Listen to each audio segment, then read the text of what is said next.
foundational principles that govern loyalty. Foundational principles that govern loyalty. This is so important to be loyal. I heard Dr. Kenneth Copeland say something very serious. A few months ago, he was ministering to men of God, ministers around the world in Canaan land, Lagos. And he said, I would rather have a thief in the church because he's one. He can only steal one. Then he said, I would rather have an immoral person in church because they can only be two. Immorality is for two. He said, I would rather have that instead of having a disloyal person. Because a disloyal person is never disloyal alone. He is always busy recruiting. Are you getting that road? That I said, wow. I never thought of it like that. You can never be disloyal alone. Satan became disloyal to God. But when he was living, he left with how many angels? Adad. Do you know how many thousands is Adad? The Hebrew says the innumerable company of angels. So Adad of innumerable company. And that is why you must hate and despise disloyalty. You must reject disloyalty. You must brand and put a mark on anybody that is disloyal. Because a disloyal person will always be out to recruit. He will recruit you. He will try to recruit me. He will recruit the newcomers. He will recruit those who've been there. He will recruit people so that together they can suffer the punishment of disloyalty. And that is why we need to find out the foundational principles that govern loyalty. This is going to help. Remember, I said it in the morning, this message is not meant or targeting anybody. This message is intended to cure. It is intended to heal. It is intended to protect. Amen. Because there are some people who fall into the trap of this spirit unknowingly, without knowing that they have opened their heart to a wrong spirit. And that is why I'm very concerned that none of us will fall short and be found to host this spirit. Are we together so far? So, brethren, we already looked at steadfastness. But this moment, I want us to build up from there and look at the foundational principles that govern loyalty. Number one, the number one principle that will govern or enhance your loyalty is that loyalty requires a study of history. Loyalty requires a study of history. This means you need to be persuaded, or you need, loyalty demands full persuasion. You cannot be loyal until you are fully persuaded of the cause that you're following. I cannot be loyal to my wife if I'm not persuaded she's the best woman on earth. I don't care how many best women you have out there. If I am not persuaded she's the best, within a short while, I drop her and look for another one. Yeah. Are you understanding? Yeah. So loyalty demands a study of history. 2 Timothy chapter 3, verses 10 and 11. In these particular verses, certain people were criticizing Paul, Apostle Paul, to his son Timothy. They were criticizing the man of God to one of his sons. They wanted to recruit Timothy also to turn against the apostle, to reassure him He told him to remember 9 things about him so that he can deal or he can be fully persuaded to still be loyal. The Bible says, verse 9 and 10. Okay, it's okay. We can, yes, let's begin verse 10. Thank you. Verse 10 and 11. But thou hast fully known my doctrine, my manner of life, my purpose, my faith, my long suffering, my charity, my patience, the persecutions I've gone through, and number 9, my affliction, which came unto me at Antioch, at Iconium, at Lystra. What persecutions I have endured, but out of them all, the Lord delivered me. He was reminding him of history, so that those who purport to know Apostle Paul, he can shut them up using history. Are you getting this? You cannot be loyal to somebody you don't know. I cannot be loyal to you unless I know you. And that is what any member in this church who does not want him to be known. Yes, sir. We cannot be loyal to you. We don't know you. Yes. How can I pray for you? I don't know anything about you. I don't know whether you are single or married. I don't know whether you are actually desperately in need of marriage. I don't know whether you are sick. I don't know whether there are demons inside of you. So if I can pray, I can only pray wholesale prayers. Father, there is that lady with a wig that blocks one eye. Father, remember that person. You see? But when I know you, I can say, Lord, remember us. She just graduated. Father, open her doors. Let her not be delayed. Snares on her way. Father, break them. She needs a job. Open. I know those details because I know her. If I don't know her, I begin to say, there is this lady with a face like a Chinese. Can you imagine what I'm confusing God? Thank you. We must study history to be fully persuaded. Get to know the sufferings and the sacrifices your leader has made. Authenticate and evaluate his integrity beyond any doubt if you wish to be loyal. Ask me anything. Try to follow up. In the year 2015, I took a team from this church all the way to Tanzania. The purpose was, I wanted in this church, yes, we have witnesses, yes, of what I was or whom I was in Tanzania. We had Madam Judith was in that team. She's the only one, coincidentally. She is the only one remaining. All the rest have been scattered by disloyalty. Can you imagine? And we drove 3 cars from here, fully loaded. 3 cars. And we spent almost a week. And I gave them the freedom. Please go talk to people. Yeah. Ask them about me. Let them tell you who I am. So that when you hear me say something, you don't think I'm cooking it. I wanted them to have my history.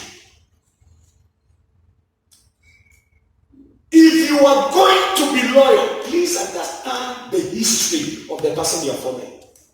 Don't look at the miracles I'm doing, not my history, because those miracles could be demonically concocted. All right? Are you understanding? Yes. Get to know the history. So that if somebody tells you Apostle has another child, beside Rose and Gloria, you can be able to tell that person you are mad. Yes. One lady in church in Tanzania, I spoke to them. She was in the praise team. I talked to the praise team. I told the praise team, please be smart. You are standing on the altar with me. You cannot be shy. One lady, after that, went to a certain salon. and said, I've been sent by Apostle Paul that you do those whatever, the cosmetics, the hair, the manicure, pedicure, whatever, those things that are done to ladies so that they become somebody else. The lady she talked to was not a member of the church. When she said, Apostle Paul has sent me, that he will handle the bill, that lady told her, are you talking about the Apostle Paul, the one I know? You are a liar. Yeah. Get out of this place. Yeah. She chased that lady. Yeah. She knew my credibility. She knew my story. What do you know about me? Leave alone what people tell you. What do you know? You remember Jesus demanding the disciples to stand their ground and say exactly who they thought Jesus was? Because it was so easy to say what people are saying. Jesus said, what do people say I am? Matthew 16, from verse 16 thereabout. What do people say I am? And they had no problem answering that. People say a lot of things. So they say, some are saying you are Elijah, some are saying you are one of the prophets, some are saying you are John the Baptist resurrected, and so forth. Jesus said, okay, don't mind what people are saying. Who do you say I am? Who do you say I am yourself? And I'm asking every one of you, members and friends of this commission and daughters of this commission, who do you personally say I am?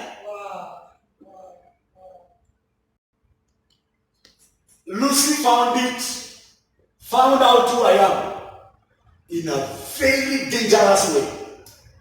5 minutes before the judge stood there to sentence her to a 35-year term, she prayed, God, if Apostle Paul is a man of God, let me not be jailed. 5 minutes. And the prayer went straight to heaven. And when the judge was reading the sentence, he said, no, I will not jail her. Though she's guilty of 7 counts, she will not be jailed. I'm setting her free on probation basis. 3 years probation, and then she's free. And to the glory of God, look what the Lord has. Look at her smiling. We will be visiting her in prison. But she wanted to know who I am. You are free also to make your own prayer. So that God can prove to you. If you have any that. Thank you, madam. We celebrate that testimony forever with you.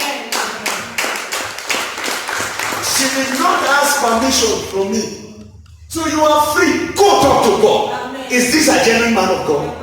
Can I commit my time to this man? Can I commit my service? Can I commit my family to this man? Please, you are free to do that. If God tells you I am fake, please, I'll personally escort you to the next station. Yes, sir. I can tell you for sure. Be convinced of this. Let me tell you. In 2 Kings, chapter 3, beginning verse 13 and 14, Elisha had just become a new prophet after Elijah had been taken. And there were kings that needed direction from a prophet. So they were told there is a prophet who used to serve Elijah. Now, this king was a son of Ahab. King Jehoram was the son of Ahab. And Ahab, you know, the husband of Jezebel, you know what they did to Elijah. The master of Elisha. And now, Elisha is a prophet. And the son of that wicked king Ahab is now king. Now, look at what happened. And Elisha said unto the king of Israel, what have I to do with you? Go get thee to the prophets of thy father and the prophets of thy mother. Look at, just listen to those. Those are not what, you don't speak to a king like that. He was reacting out of history.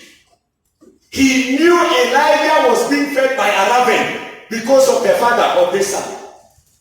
He knew his master was taken away because he was running away from his mother, the mother of this king. He knew the father and mother, they killed the prophets of God. He had all that history. So when this king came, Elijah said, what am I to do with you? You want me to give you prophetic direction? Go to the prophets of your mother. I have nothing to do with you. If you don't know history, you ruin your present. And the king of Israel said unto him, nay, for the Lord has called these three kings together to deliver them into the hand of Moab. So he's still begging, please help us. Because if you don't help us, the three of us, we're going to be killed. In verse 14, Elijah says, and Elijah said, as the Lord of hosts lives, he's swearing, and he said, as the Lord of hosts lives, before whom I stand surely, were it not that I regard the presence of King Jehoshaphat, I'll not even look at you. Can you imagine that? He had history. Now, what history do you have about me? You have read my books. You have had messages after messages. What the secrets of men are in their stories. What secrets have you discovered about me? Do you think I'm forging that I'm a man of prayer? Do you think I'm forging I'm a man of faith? Do you think I am forging that God has called me? Do you think I'm lying that I have been to Tanzania many years and planted many churches? What do you have for my history? And that is why every now and then I like to go back to my life and tell you where I came from. I remind you who I used to be, where I have been, what the Lord has done, and where I am, and where I wish to go. I am trying to give you history. I have personally invited all of you to my office, and I tell you, I like to know you. I like to know you, and then I tell you, you are free to know me. Ask me anything about myself. Then I give you in a nutshell a history of who I am. Why? Because I know loyalty works when you have history. If you see somebody has history and is still disloyal, there is the hand of the enemy at work in the life of that person. The enemy is after that individual. The enemy has targeted that person. Are you understanding this? So that is the first principle of loyalty. Know the history. Know the history of the church. Know the history of the man of God. When you know him, you can now be loyal. Praise the Lord. Amen. Number two foundational principle that governs loyalty is that loyalty is not compatible with murmuring. Loyalty is not compatible with murmuring. You cannot be loyal and at the same time you are murmuring. It is like oil and water, they don't mix.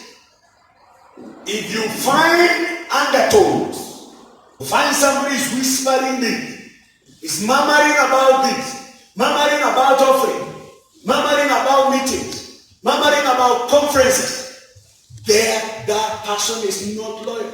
Because when you are loyal, murmuring does not feature in you. And in this commission I've taught us, every murmurer is a murderer. Every time you murder something in your life. Every time you murmur, whether you know it or not, every time you murmur, you complain about something, you have killed something. So as you continue murmuring, they will finally show up what you've been killing. You will finally notice something was working, it's no longer working. Something was moving on, it's no longer moving on. You murdered it when you opened your mouth to murmur.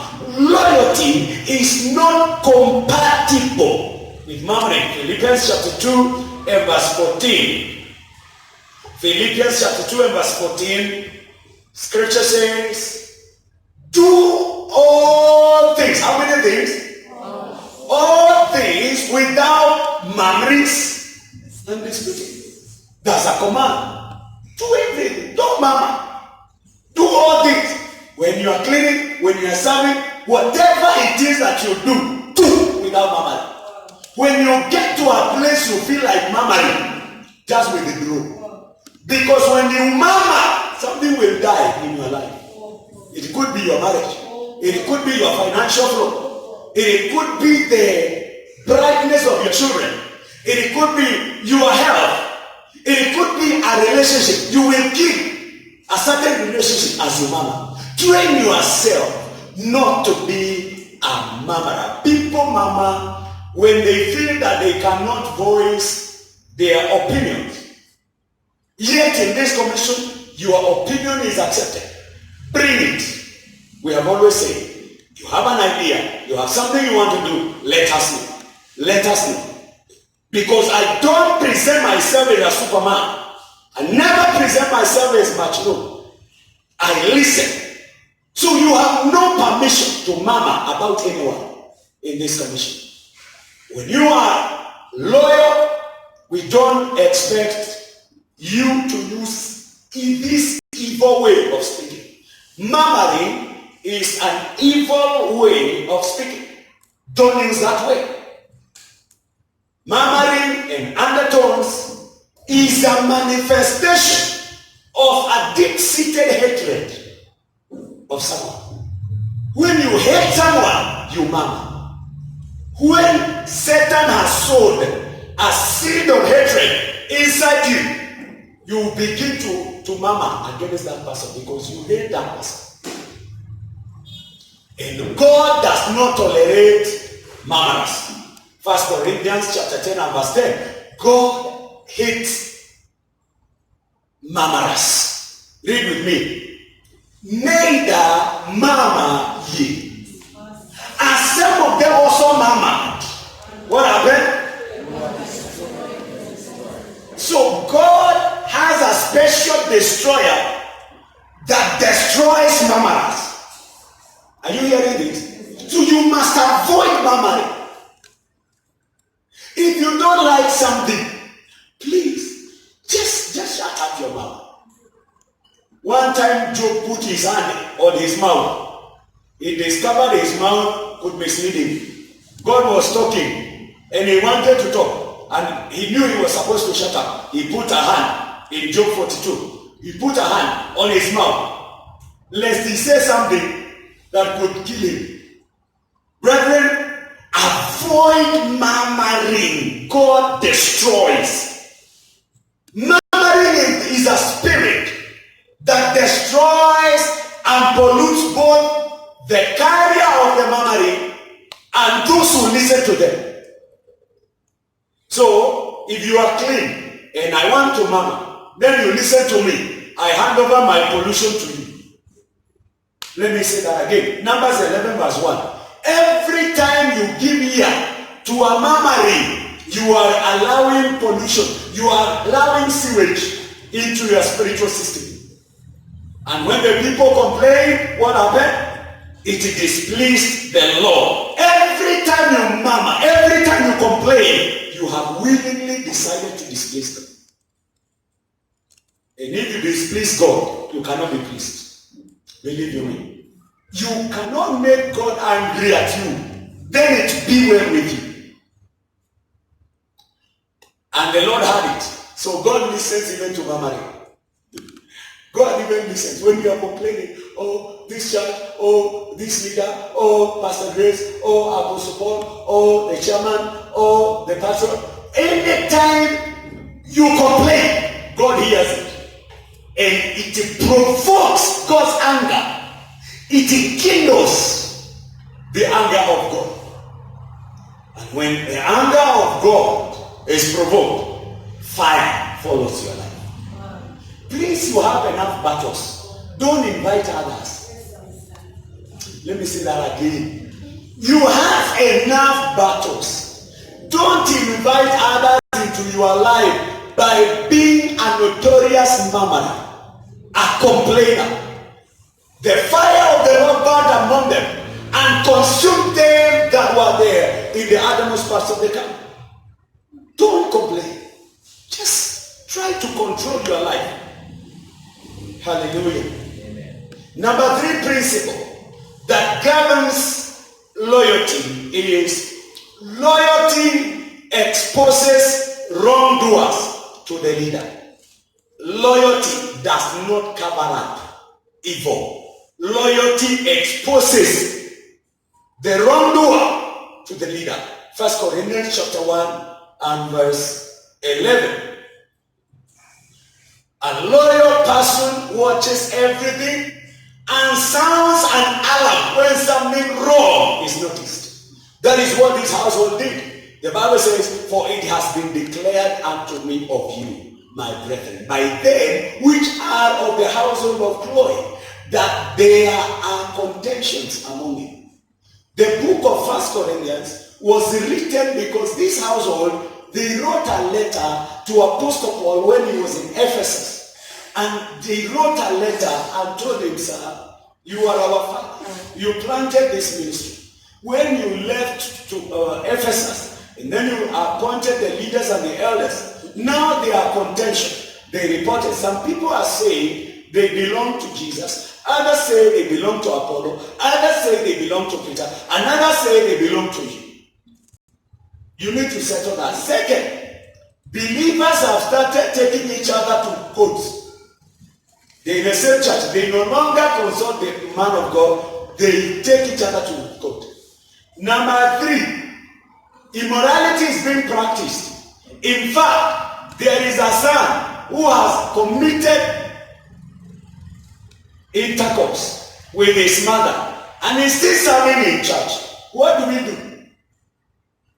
He asked 6 questions. This council, they asked 6 questions. So to answer those questions, the book of 1 Corinthians was written. And by this one thing, the church of Corinth was saved from being destroyed. By a loyal person. By a loyal person. Are you hearing me? Brethren, you came in this commission alone. True or false? You decided to come to this commission. Don't cover up anybody. Don't cover up. I've suffered several times for having disloyalty in church. They don't uncover wrongdoers. In, I think around, was it 2009, if I'm not wrong. Yeah, 2009, thereabout. One of my pastors, I had taken him from a very low level. In Tanzania, I had a huge house, and Judith has been there. A huge house with the 2 servant quarters out, and suit, all of them. The house itself is a 10-roomed house. So I brought this pastor and his wife and 2 children. I gave them one of the servant quarters. Provided food. They grew under me. I took that pastor to Bible school. I ordained him to become pastor. When I planted the second branch after the main church, I thought he was so reliable. I gave him that church after I planted it with the seeds, the whole paid, every instrument and everything. I gave him with members. Shortly after that, he mobilized a team of intercessors to intercede for my death and the death of my wife. Can you imagine?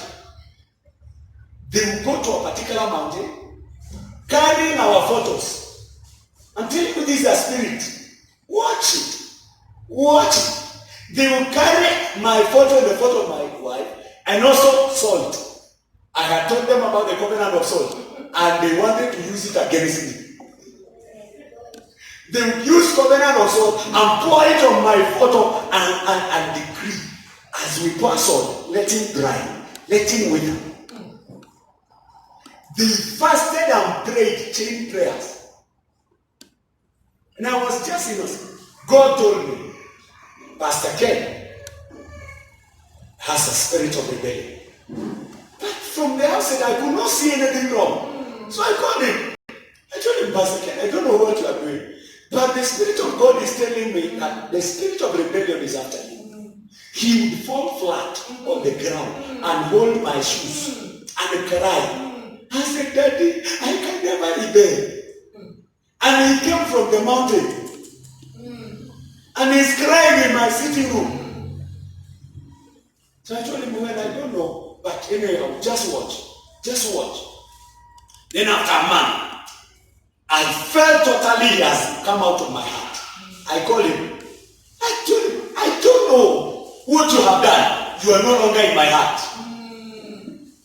I told him, you are no longer in my heart. At that moment, I had already planted another branch at the border of Zambia and Tanzania. And I had rented a house where I was living when I was there. So one time, I told him, go and minister to that church. So some of my clothes were there. He would wear my suit and call the intercessors. Tell them, now I'm wearing his clothes. Go to the mountain and let us make him naked. Let us pray to unclothe him in the spirit. Can you imagine? When God began to deal with one after the other, 8 of them came running.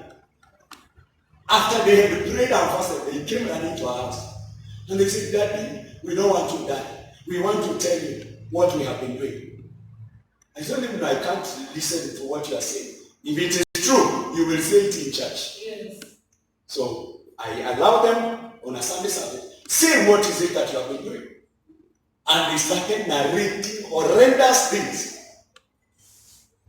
By the time they are coming, the guy had already changed the name of the church. The guy was ready to